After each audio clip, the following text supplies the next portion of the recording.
Bonjour mes chers amis des signes du Bélier, Lion et Sagittaire qui composaient à vous trois les signes de feu. Alors aujourd'hui, on va regarder quelles sont ces énergies pour cette fin de mois d'octobre. J'espère que pour vous tout va bien. Je vous retrouve avec un immense plaisir pour cette fin de mois. Allez, on va regarder tout de suite pour les signes de feu ce que cette fin de mois d'octobre nous amène, nous apporte, nous fait traverser en tout cas, avec les énergies des cartes du tarot de Marseille, avec lesquelles je travaille pour l'essentiel. Alors, pour les personnes, les signes de feu, Bélier, Lion, Sagittaire, on va regarder maintenant quelles sont les énergies pour cette fin de mois. Comment vous sortez de ce mois d'octobre, comment vous entrez dans ce mois de novembre. Alors, on quitte, me semble-t-il, on quitte des lourdeurs, on quitte des choses qui vous ont un peu plombé. Alors, est-ce que c'est familial pour certains? Je le pense quand même.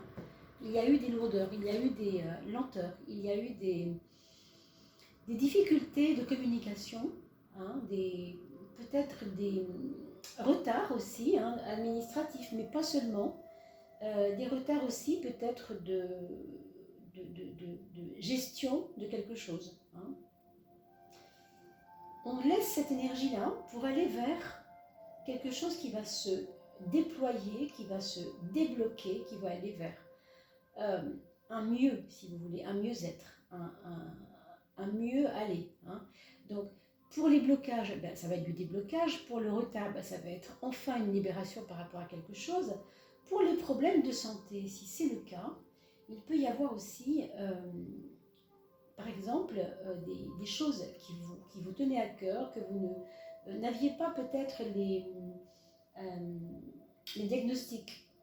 Hein, que ce soit pour vous d'ailleurs ou pour une autre personne. Et il y a eu des lenteurs, il y a eu des erreurs peut-être même de diagnostic, ou en tout cas des choses comme cet ordre-là. Et du coup, on a l'impression que ça se libère. Ça se libère.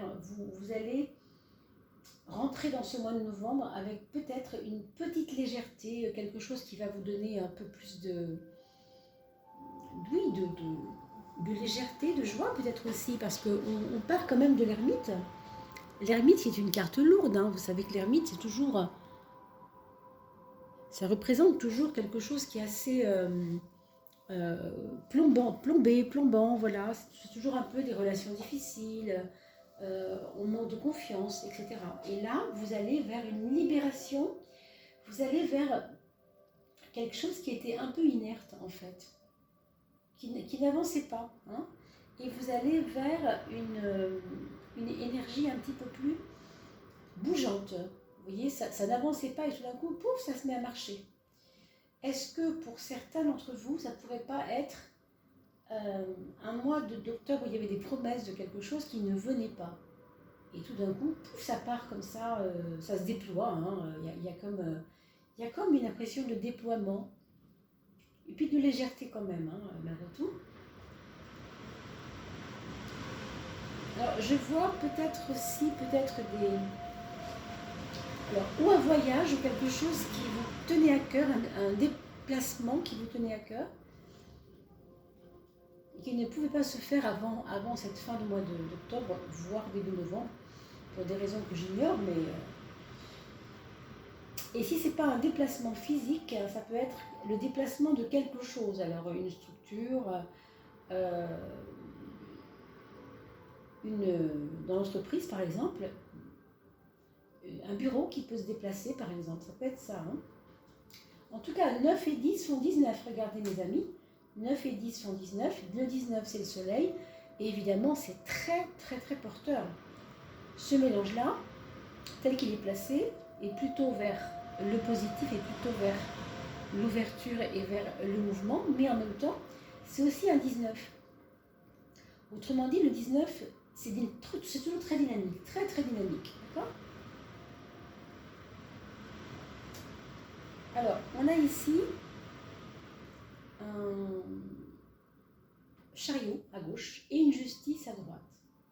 Eh bien, mes amis, ça va dans le bon sens, puisqu'on voit bien que 7, c'est juste avant le 8, et pourquoi pas, hein, ici, on avait aussi la même chose. 9 plus 1, 10, 7 plus 1, 8. Je vois toujours aussi ce 1 en différence, qui est intéressant, parce que ça nous parle quand même d'un... Il y a une forme de renouveau chez vous, parce que vous avez quitté un état, hein, je ne vais pas le redire plusieurs fois, mais vous avez quitté un état d'être peut-être qui n'était pas très positif, ou qui était lourd, hein, qui était un petit peu lourd, qui traînait, je ne sais pas, il y a quelque chose comme ça. Moi, je voyais aussi quand même par rapport à la santé, quelque chose qui va vous dynamiser. Je ne sais pas si c'est des vitamines, quelque chose, je ne sais pas trop. Hein. Voilà. On a ensuite, donc pour revenir à cette deuxième étape de coupe, on a le chariot à gauche et la justice qui nous font aller vers quelque chose en relation avec l'administration. Alors, est-ce qu'au mois de novembre, vous n'allez pas avoir tout simplement du fil à retordre sur le plan administratif?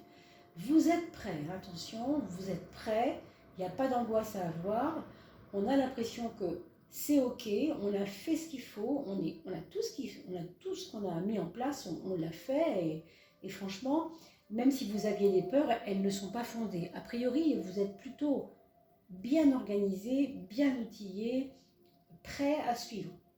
Mais on va vous demander certainement de mettre le pied à l'étrier sur des contingences administratives à voir, à mettre en place. Hein, vous ne pourrez pas y couper. Bon, pour certains, évidemment, il y a peut-être des choses par rapport à la justice, c'est possible. Pour d'autres, ça peut être si on va mettre nos qualités, nos compétences au service d'un équilibre, de quelque chose qui va nous aider un peu dans notre... Il y a du dynamisme ici, mais le dynamisme sans la rigueur, si vous voulez, des fois ça se perd un peu dans tous les sens. Ici, il y a une carte de rigueur. Donc pour moi, vous rentrez dans ce mois de novembre avec quand même une clé de bien posée, quoi, très très rigoureuse, très posée. Hein. Il peut y avoir un homme de justice, hein, qui vous, ou une femme bien sûr, un homme ou une femme, de justice pour vous aider dans vos comptes, pour vous aider dans vos différentes turpitudes administratives. Mais en tout cas, il peut y avoir quelqu'un qui se met sur votre chemin ou qu'on met sur votre chemin pour vous aider aussi. D'accord? Si je compte 7 et 8, eh bien ça fait 15. Donc, c'est aussi là un signe que vous êtes pas très passif, vous êtes plutôt dans l'action. Hein. Plutôt le 15, c'est toujours beaucoup d'action et beaucoup de volonté. En tout cas, on ne veut pas se laisser faire, on n'a pas envie que les autres fassent à notre place.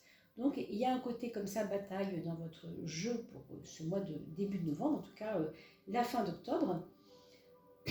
Mais quand même, il fallait quand même le signaler. Pour la troisième étape de coupe, on a la lune à gauche, la force à droite, des cartes complètement différentes. Là, pour le coup, qu'est-ce qu'on a? On a une fin de mois, encore une fois, qui laisse des nuages, comment dire, qui laisse des préoccupations peut-être. Hein. Là, on va de l'avant. Hein. C'est vraiment un mois où vous allez sentir que y a un cran, quoi. Il y a quelque chose qui se passe, il se passe quelque chose. Vous reprenez confiance en vous, les autres vous le montrent et vous disent de ne pas trop regarder le bout de vos chaussures, de relever le nez, d'avancer. Je sais pas, il y a quelqu'un qui vous coach peut-être, non? Ou alors vous allez rencontrer peut-être quelqu'un qui vous coach, un peu. Ça peut être un copain, vous savez, les coachs se cachent parmi des fois des amis, des personnes, des amis qu'on ne soupçonnait pas et qui tout d'un coup sont là pour ne pas qu'on laisse tomber, hein, qu'on avance, quoi, pour qu'on avance. Moi, je sens un petit peu cette énergie-là, si vous voulez. On part de quelque chose très affectif, très emmêlé, comment dire, un peu, je sais pas comment dire, pas très, pas très évident à vivre sur le plan psycho-affectif, mais on vous emmène déjà vers ce palier du mois de novembre où là, vous allez reprendre votre pouvoir. Voilà mes amis pour la coupe de feu, voilà ce qu'on peut dire. Et bien sûr, je vous retrouve très très vite, dans quelques jours à peine, pour vos signes respectifs. Donc les 12 maisons astrologiques pour le bélier, les 12 maisons astrologiques pour le lion et les 12 maisons astrologiques pour le sagittaire, pour les mois bien sûr, qu'on vient de citer, c'est-à-dire pour vous le mois de novembre. Dans quelques jours, d'accord? N'oubliez pas de liker ma chaîne. Je vous remercie aussi beaucoup pour vos abonnements. Et je vous remercie toujours avec beaucoup de ferveur pour votre aide, puisque je sais que maintenant vous êtes très nombreux à venir sur cette chaîne et à me faire connaître à travers les réseaux sociaux, tels Facebook. N'oubliez pas que ceci est juste une coupe, c'est pas encore un tirage général qu'on fera bientôt, mais c'est une coupe. Mais le tirage général reste un tirage général. Si vous voulez de plus amples renseignements, eh bien sachez que je suis consultable. Bien évidemment, vous avez mon email en dessous de la vidéo. Et vous pouvez aussi m'aider aussi, puisque je dois investir bientôt pour un micro. Ce sera avec plaisir et il suffit pour cela d'aller sur un compte PayPal et de cliquer simplement sur votre compte PayPal et de rentrer mon adresse email. Voilà mes amis. Je vous dis à très très vite pour le mois de novembre, pour les béliers et les lions et les sagittaires. À très très vite. À bientôt. Portez-vous bien d'ici là mes amis.